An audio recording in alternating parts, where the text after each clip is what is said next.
Hello again, I'm Barb Owen of How to Get Creative, and you're at another episode of Tips and Tricks. Today I'm going to talk about my favorite fusible webs.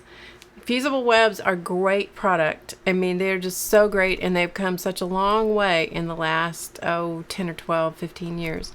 So I'm going to show you my three favorites. I've tried dozens of fusible products, and I think I've tried every fusible web that's out there. And so these are, after much trial and error, these are my favorites. This one is called Misty Fuse. It comes in white and black. It also has an ultraviolet version. And this is like a great, super great product. It's maddening to work with sometimes, but it is a great product. By maddening, what I mean is that it's like working with a spider web, and that you're seeing right there, that's two thicknesses of it. Here is a single thickness of Misty Fuse. See, you can hardly see it. I'm going to see if I can show it to you even more closely so you'll see even a little bit more of what I'm talking about. You see that? I mean, it is literally like stitching or working with a spider web. It is so fine. And that is what drives you nuts. And that is what is the beauty of Misty Fuse. Because when you use this with fabric, now you can use it with paper and some other things too, but when you use this with fabric, it doesn't change the way the fabric feels. It is so light. You don't even know that it is that there is a layer of anything between the two pieces of fabric.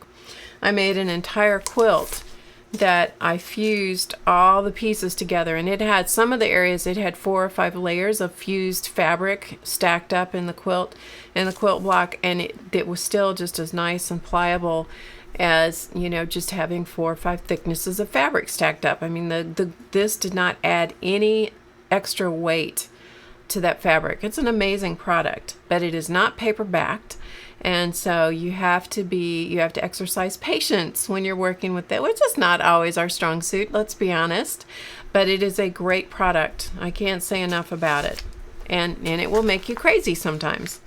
And this is the black Misty Fuse, which is like sewing with the black spider web. It looks really thick when it's all folded up, but once you open it up, and let's see if we can find the end of it. A single thickness here. You see? I mean, you can see it there, but it is really fine. But it's great to use with your darker colored fabrics, and that's the whole purpose of having the black Misty Fuse. And the ultraviolet is meant to be protective of your fabrics if they're going to be hanging, or your quilts or whatever, they're hanging in direct sunlight. My next favorite fusible web is Steam-A-Seam 2. Now, Steam-A-Seam 2, and there's also a Steam-A-Seam.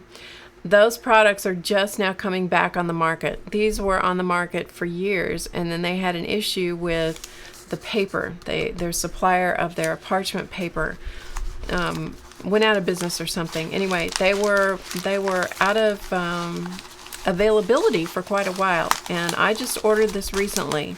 So it is back on the market. You may have to look for it a little bit. I will have links to where I got it in the description box below, as I will have for the Misty Fuse as well. And that you can check it out if you want more information. So this is the Steam-A-Seam 2. Now this is a true pressure sensitive fusible. So it's backed with a parchment paper on both sides. One side is gridded like this, so you can peel it off the parchment, and on the other side is the glue, so you can see it, and it is truly pressure sensitive. Has a sticky surface, and then the other side peels off, and you can see that is the sheet of glue right there. So let me show this to you a little bit more closely so you can get the picture of what it really looks like.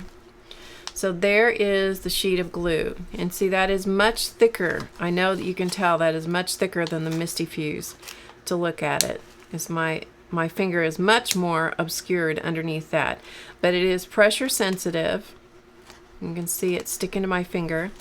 It's pressure sensitive, and then it becomes permanent when heat is applied to it.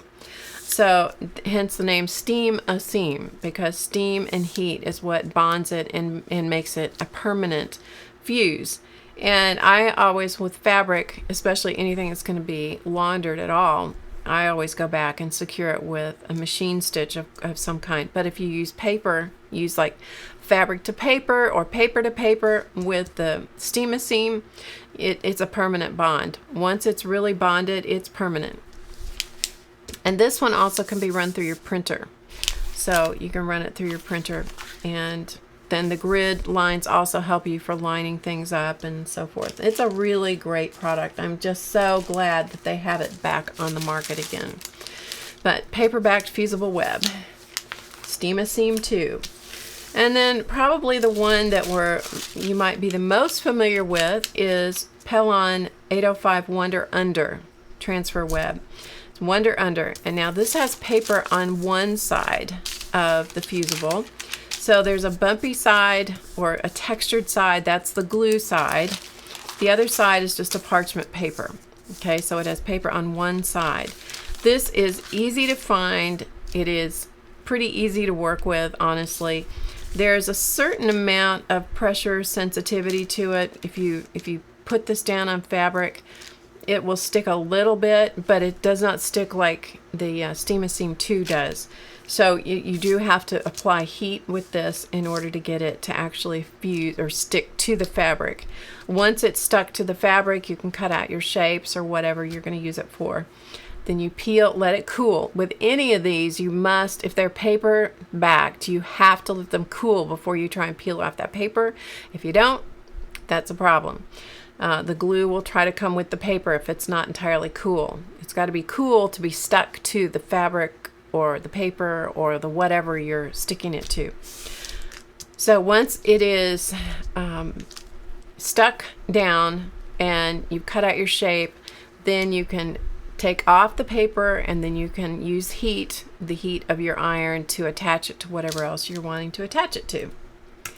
So those are my favorite fusible webs. I hope that gives you some information that you might find helpful. And you'll find the links in the description below. And come on over and visit us at HowToGetCreative.com. We'd love to see you over there. Hope to see you at the live streams on Friday at 2 p.m. Eastern. You'll find the link for that also. And, remember to get creative today, because it's easy. See you next time.